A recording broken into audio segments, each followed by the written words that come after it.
Today we're going to talk about a slightly unique topic. We're going to look at something called cardiovascular disease and its link to a condition called periodontitis. Now, I'm sure you've heard of all these terms before, so let's look at exactly what they mean and exactly where the link is between cardiovascular disease and periodontitis. Cardiovascular disease takes one Australian life every 12 minutes. In 2016, it was responsible for close to 44,000 deaths. So, what exactly is it? And more importantly, what can you do to prevent it? Cardiovascular disease refers to any disease that affects the cardiovascular system, that is, the heart and or blood vessels.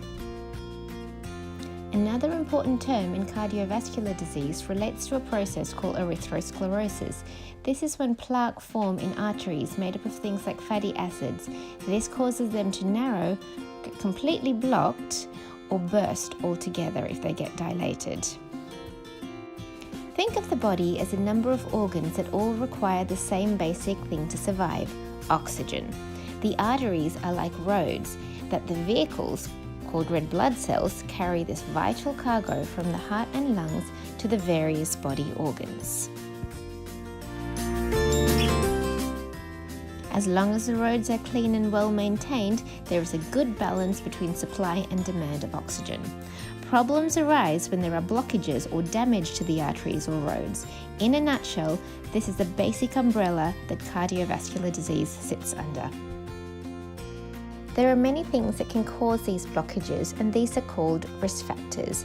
Many of these you may be familiar with. They include things like family history, physical inactivity, smoking and diet. But what a lot of people are unaware of is the link between cardiovascular disease and a common dental condition called periodontitis. You may be familiar with the term gingivitis. This is the disease in its early stages.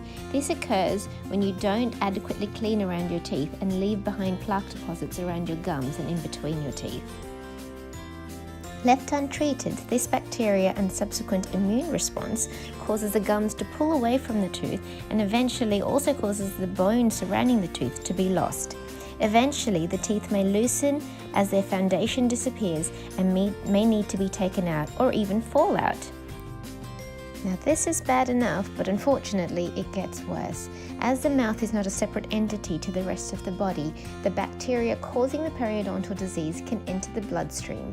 From there, they can travel through the bloodstream and attach to the fatty acid deposits in the plaques with people with atherosclerosis, worsening them. This can worsen your cardiovascular condition. So, what can you do about it? You probably know the obvious: controlling your blood pressure, cholesterol, eating healthy, exercising, limiting your alcohol, quitting smoking, and managing your sugar levels and stress.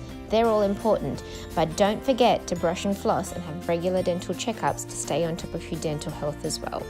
Thanks for listening, and I hope you learnt something new. Bye now.